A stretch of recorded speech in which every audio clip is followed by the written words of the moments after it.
인생의 전환점이라는 말이 있습니다. 터닝 포인트, 그렇게도 말을 하지요. 그 말이 무슨 말이냐면 이전에 살아오던 방식을 다 내려놓고 새로운 삶을 살게 된 계기, 그것을 전환점, 터닝 포인트라고 말합니다. 이 터닝 포인트가 없으면요, 그 인생 자체가 밋밋한 인생이고요, 그냥 그런 인생이 되고 좀 나을 것 없는 인생, 앞으로 기대감도 없는 인생, 그런 인생을 살 수밖에 없죠. 그러나 다행히도 모든 그리스도인들에게는 터닝 포인트가 다 있습니다. 그것이 무엇입니까? 그리스도인들에게 하나같이 인생의 전환점, 터닝 포인트는 예수를 만난 그 시점이라 저는 믿습니다. 왜냐하면 이때껏 살아오던 모든 고집과 아집과 생활 방식과 가치관과 세계관과 인생관, 그 자체가 통째로 다 뒤엎어버린, 다 바뀌어버린 대사건이 예수 그리스도를 만난 사건이었기 때문에 그렇습니다. 그런데도 예수를 믿는 사람, 교회를 다니는 사람, 믿음 있는 사람인데도 목사님, 저는 터닝 포인트가 어딘지 모르겠습니다. 아직도 저는 인생의 전환점을 만나지 못했습니다. 그렇게 말하면요, 예수를 제대로 안 믿거나 예수를 대면하지 못했거나 인생이 밋밋하거나 셋 중에 하나입니다. 예수를 믿으면요, 인생이 바뀌고 생각이 바뀌고 고집이 바뀌고 가치관이 바뀌고 인간관계가 바뀌어질 줄로 믿습니다. 대사건이지요. 여전한 방식으로 세상을 살아오다가 예수를 만나고 새로운 세계를 접했다. 예수를 맡기고 인생관이 바뀌었다. 예수를 보고 난 뒤에 세상에 그토록 가치 있다고 생각하던 것이 다 쓰레기처럼 보이고 전혀 보이지 않던 새로운 세상이 보이더라. 터닝 포인트죠. 오늘 본문에도 인생의 중요한 전환점을 맞은 야고보의 이야기가 나옵니다. 굉장한 사건이죠. 우리는 이때껏 야고보의 인생을 따라오면서 대충 살펴보았습니다만 이때까지 야고보의 삶은요, 한마디로 줄일 수 있습니다. 잔꾀로 산 인생, 잔꾀로 산 인생, 그렇게 정리할 수 있겠죠. 심지어 이 야고보는요, 하나님의 축복도 머리 잘 굴리면 쟁취할 줄 알았습니다. 그래서 수단과 방법을 가리지 않습니다. 인간관계가 깨지든지 인간관계가 뒤틀리든지 관계없이 내만 잘 살면 된다, 하나님 축복만 받으면 된다, 그래서요 마구잡이로 살고요, 그 가운데서도 머리를 열심히 굴리죠. 그러나 사랑하는 성도 여러분, 하나님의 복은 그렇게 부어지지 않습니다. 준비가 된 사람이 하나님의 복을 받을 수 있고요, 그릇이 준비되지 않은 사람은 하나님의 축복을 아직도 받지 못하는 그런 결과를 초래하죠. 야고보는요, 아버지를 속이고 형님을 속이고 축복을 가로챘지만 하나님의 축복이 부어지진 않았습니다. 단지 야곱이 장기를 쓰면 인생이 자기 마음대로 돼야 되는데, 자기가 마음먹은 대로 계산한 대로 계획대로 돼야 되는데, 야곱이 머리만 돌리면 돌릴수록, 장기를 쓰면 쓸수록 믿음의 조상이 되기 위해서요 위기를 자초합니다. 만약에 야곱의 이야기가 오늘 본문에서 끝났다면 우리의 인생은 이렇게 배울 겁니다. 우리도 야곱처럼 잔머리를 굴리자, 장기를 쓰면 잘 산다, 이래야 될 거 아닙니까? 장기 쓰고 잔머리 돌리면 안 된다는 걸 보여주기 위해서요 하나님은 위기를 자초하게 하시고 위기를 만나게 하시고 자꾸 변화시켜 나가는 모습을 우리에게 보여주십니다. 야곱의 삶이 이렇게까지 꼬여진 근본적인 이유는, 이렇게까지 뒤틀린 근본적인 이유는 단 하나입니다. 하나님과의 관계가 바르지 못했기 때문입니다. 사랑하는 성도 여러분, 예수를 제대로 믿으면, 정말로 하나님을 진실로 믿고 하나님과 대면하고 살면 인간관계가 원만하게 될 줄로 믿습니다. 삶의 열매가 맺혀지고요, 깨진 관계도 붙여지고요, 화목한 관계로 만들고 고집이 내려지고 아집도 내려지고 온유한 사람으로 바뀌는 것이 예수 제대로 믿는 사람이죠. 하나님과의 관계, 믿음이 제대로 되어 있으면 그 열매가 인간관계 속에서도 나타난다는 말이죠. 근데 자기 딴에는 예수 잘 믿는다는데, 자기 딴에는 하나님 잘 믿는다는데 옆에 얼씬거리지도 못하고 아집덩어리 고집덩어리면요 예수를 죄송하지만 잘못 믿고 있는 겁니다. 야곱이 그랬어요. 이때까지의 야곱의 행적을 살펴보면 그는요 신앙과는 아무 상관없이 살아왔다, 그렇게 말을 해도 과언이 아닐 것입니다. 물론 그의 인생에서 다급해지면 하나님의 이름을 불렀습니다. 하나님 도와달라고 기도도 했습니다. 하나님도 알았습니다. 그런데 입으로는 믿는 것처럼 그렇게 말을 하고 다니는지를 몰라도 야곱의 삶을 보십시오. 믿는 구석이 나타납니까? 믿는 구석이 나타나지 않습니다. 이 사람 진짜 예수 믿는 사람인가 의심스럽습니다. 더군다나 믿음이 능력을 발휘해야 될 그 결정적인 순간에 언제든지 자연인으로 돌아갑니다. 위기에 봉착되고 절벽을 맞겠을 때 이제는 야곱이 하나님을 찾겠지, 믿음으로 살겠지, 믿음으로 문제를 해결하겠지, 그렇게 기대하는 우리를 기대감을 철저히 부수지요. 자연인으로, 예수 믿지 않는 사람으로 돌아갑니다. 외삼촌 나방과의 관계에서도 결정적인 순간에 잔머리를 돌립니다. 세상적인 방법을 쓰지요. 이제 형 에서를 만나야 되는 문턱에 서서도 그는 잔머리를 씁니다. 믿음을 포기합니다. 자기 방식대로 결정적인 순간에는 인간적인 방식, 자기 방식, 자기 장께 그것으로 대처하기를 원합니다. 20년 전에 분노했던 형이 400명을 거느리고 자기를 만나러 온답니다. 극도의 공포심에 빠져버리죠. 믿음은 어디 갔습니까? 사라집니다. 하나님, 죽든지 살든지 하나님 뜻에 맡깁니다. 이런 모습이 하나도 없습니다. 형님이 400명을 데리고 자기를 죽이러 온다 이렇게 이해했을 때는요, 생명의 위기 앞에 서는 거죠. 그때 깨달은 것이 있습니다. 생명의 위기 앞에 섰으면 산더미처럼 쌓아놓은 이 재산 아무런 가치가 없구나, 아무런 소용이 없구나. 열심히 내 딴에는 IQ가 좋아서 장깨를 쓰고 잘머리를 돌렸는데 생명의 위기 앞에서는 아무런 도움이 되지 않는구나, 그것을 깨닫지요. 그리고 야곱은 진실하게 이때까지 인생에서 한 번도 없었던 일을 합니다. 진실로 하나님 앞에 서서 기도합니다. 하나님, 형이 두렵습니다. 살려주십시오. 야곱의 인생에서 이때까지요 가장 진실한 기도를 방금 했습니다. 그런데 기도하면 뭐합니까? 다시 불안해요. 왜 이런 기도했는데도 불안합니까? 믿음의 기도가 아니기 때문에 그렇죠. 우리도요 야곱을 닮은 적이 참 많습니다. 우리가 야곱을 왜 좋아합니까? 야곱이 우리하고 비슷하게 살아줘요. 그러니까 야곱을 참 좋아하죠. 우리도 새벽 기도 때, 금요철야 때 열심히 기도하고 난 뒤에 집에 돌아가서 또 걱정하잖아요. 걱정 보따리를 교회에 들고 와서 하나님 이 걱정이 있고요, 저 걱정이 있고요, 그렇게 걱정했으면 보따리에 놔두고 가야 되는데 그거 다시 주섬주섬 사놓고 집에 돌아가요. 집에서 또 걱정합니다. 기도 장수만 받겠지 믿음이 없는 거죠. 야곱이 그랬습니다. 믿음으로 하나님 두렵습니다, 도와주십시오, 살려주십시오, 구원해 주십시오 라고 해놔놓고도 마음에 평안이 없습니다. 하나님 앞에 믿음으로 맡긴 것이 아니라 걱정을 토로한 거죠. 목적은요, 내 목숨 살리는 것이 기도의 목적이었습니다. 평안함이 없어요.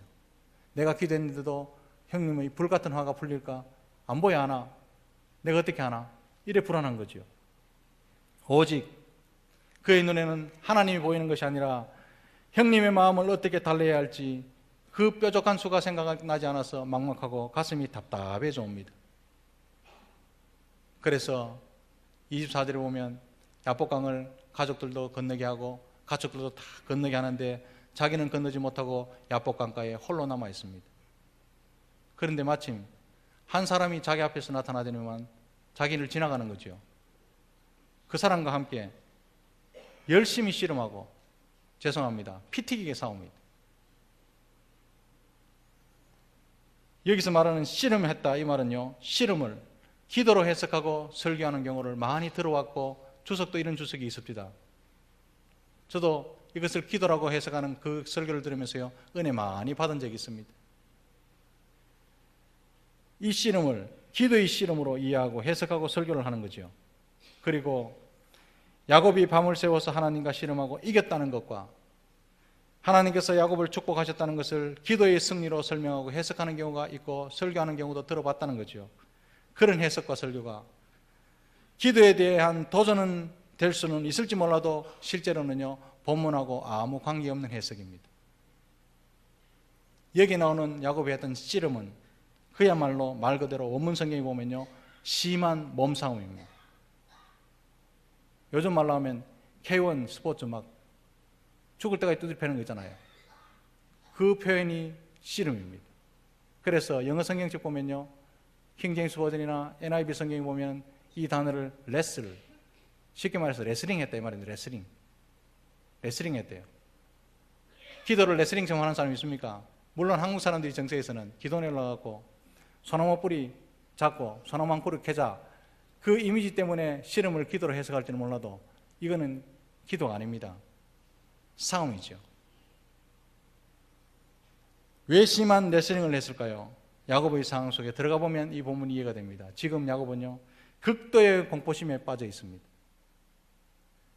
게다가 외삼촌 라반하고의 관계가 해결됐다 치더라도 라반을 믿지 못합니다. 라반에 대한 경계심이 다 갖추지 않았습니다. 그런데 초긴장 상태에 있는데 그 밤에 한 사람이 저 멀리서 자기에게 다가오니까요, 아하, 외삼촌, 얍삽한 외삼촌이 다 해결됐다고 말하더만은 자객을 나에게 보냈구나, 복수하려고 라고도 판단할 수 있고, 형님이 400명을 데리고 온다고 하더니만 미리 선발대를 보내서 나의 목을 치려고 자객을 보냈구나 라고 판단할 수도 있는 순간이죠. 그래서요, 이 사람을 만나서 사생결단 살아남고자 싸움을 벌이는 겁니다. 야곱답지요. 왜 이렇게 했을까요?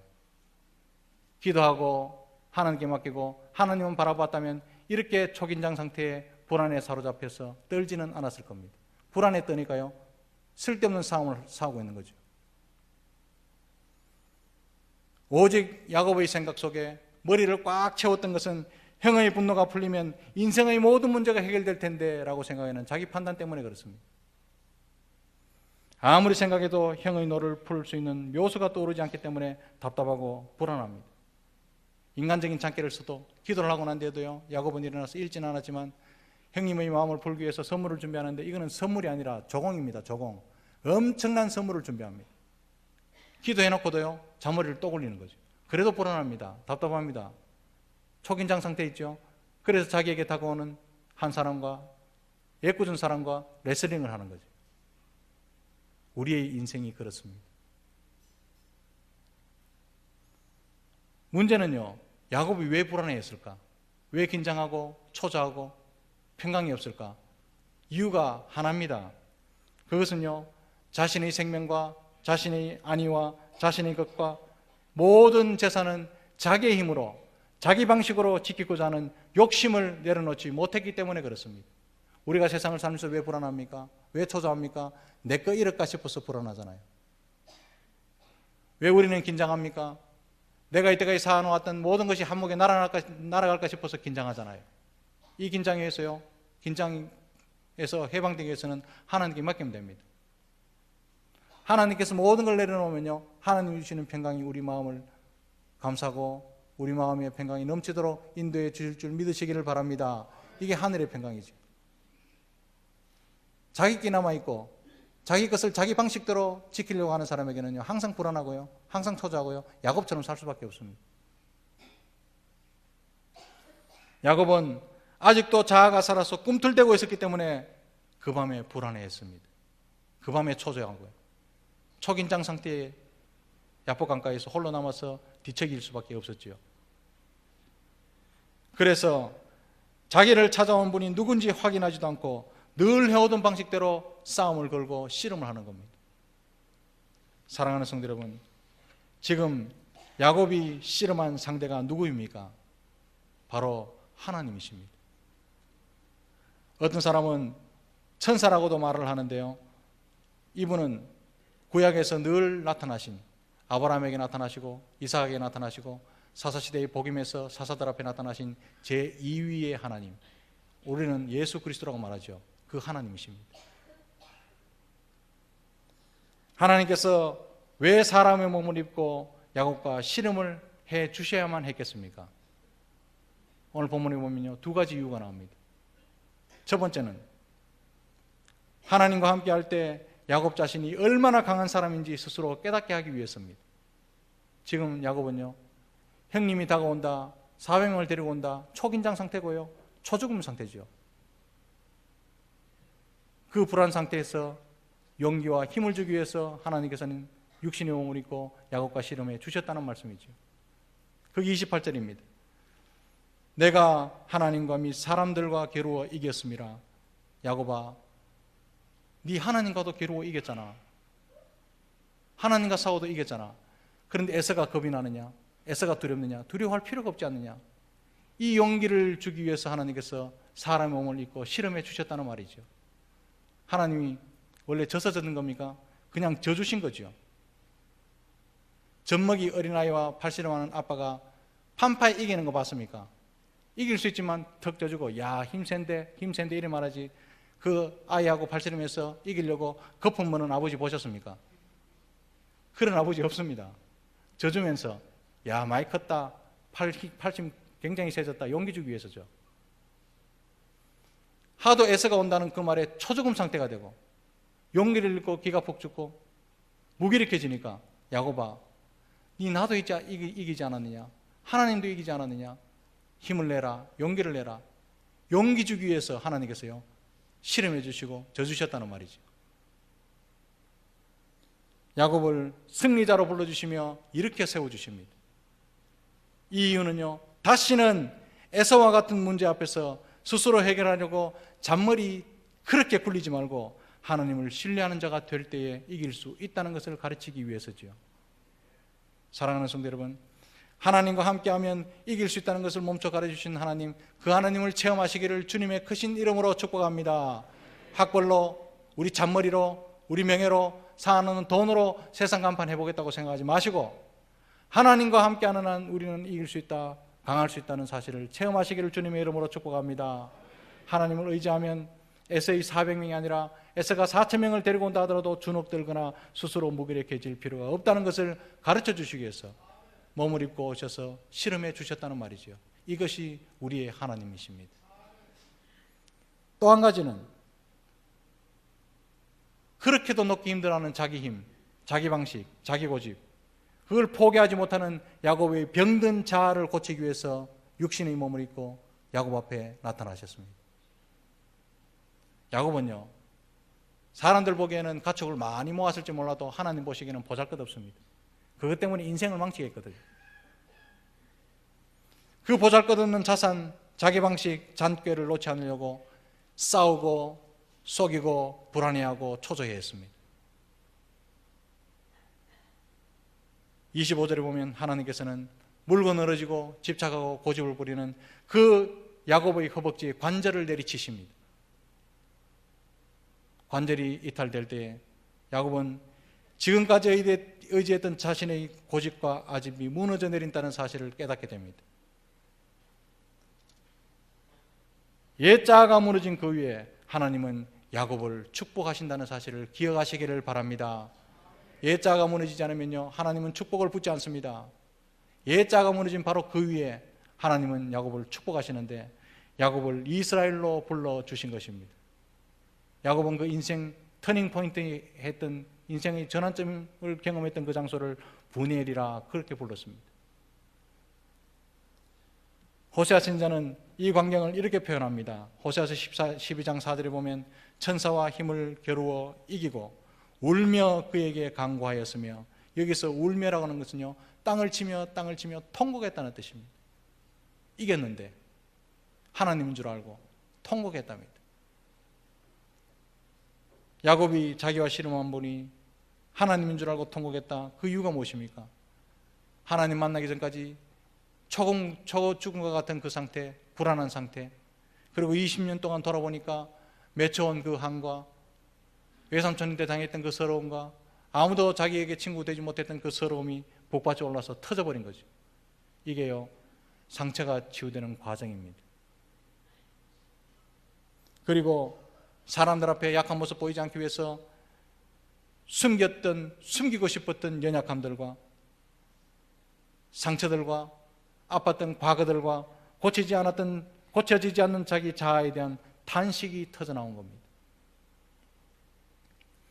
도무지 변하지 않는 기질과 내려놓지 못한 자기 방식과 알량한 자존심을 무너뜨리며 하나님 앞에 다 내어놓고 통곡할 때 하나님께서는 야곱을 승리자로 인정하셨다는 사실을 기억하시기를 바랍니다.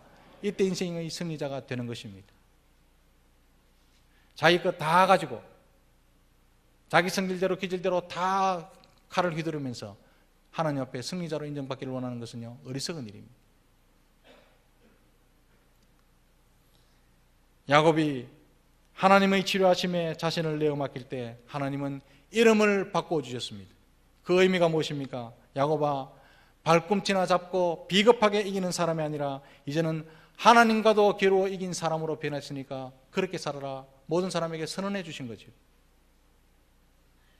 장께로 살면서 어디로 가나 문제를 만들어내는 사람이 아니고 이제는 누구를 만나도 화목할 수 있는 사람으로 바꿔주신 것이 야곱의 이름을 바꿔주셨다는 의미입니다. 사랑하는 성도 여러분, 예수를 믿는 사람은요, 불화 있는 곳에 그 사람을 던져놔도 화목하게 만드는 사람, 화평케 하는 사람, 예수를 믿는 사람입니다. 그런데 예수를 어떻게 믿는지, 거꾸로 믿는지 옳게 믿는지 몰라도 그 사람만 가면 화평이 깨지는 사람 있죠. 문제 중에 문제고요, 심각한 문제입니다. 그 인생이요, 터닝 포인트가 없는 인생이죠. 사랑하는 성도 여러분, 우리에게도 나를 찾아와 주시는 하나님과 대면하는 분이엘이 있어야 된다는 사실을 기억하시기를 바랍니다. 인생의 전환점 말입니다. 그 장소가 내 인생의 전환점이 되고 인간관계의 전환점이 되어야 할 줄로 믿습니다. 우리의 삶의 가장 큰 씨름은 무엇입니까? 요즘 경제가 어렵다고 말합니다. 경제와의 씨름을 열심히 하시다 오셨습니까? 어떤 분은 병에 걸려서 오늘 또 2부 예배 마치고 제가 기도를 해드린 분도 있었는데 병이 걸려 건강상의 문제 때문에 건강 때문에 씨름하는 분도 계십니다.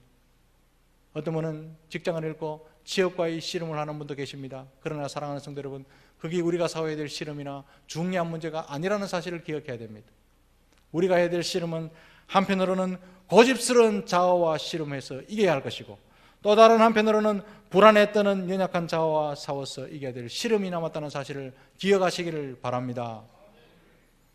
각자의 분야에서 내 삶의 저변에 깊게 깔린 야곱의 흔적들을 지워내시고 이스라엘로 살아가시는 저와 여러분들이 다 되시기를 주님의 크신 이름으로 축복합니다.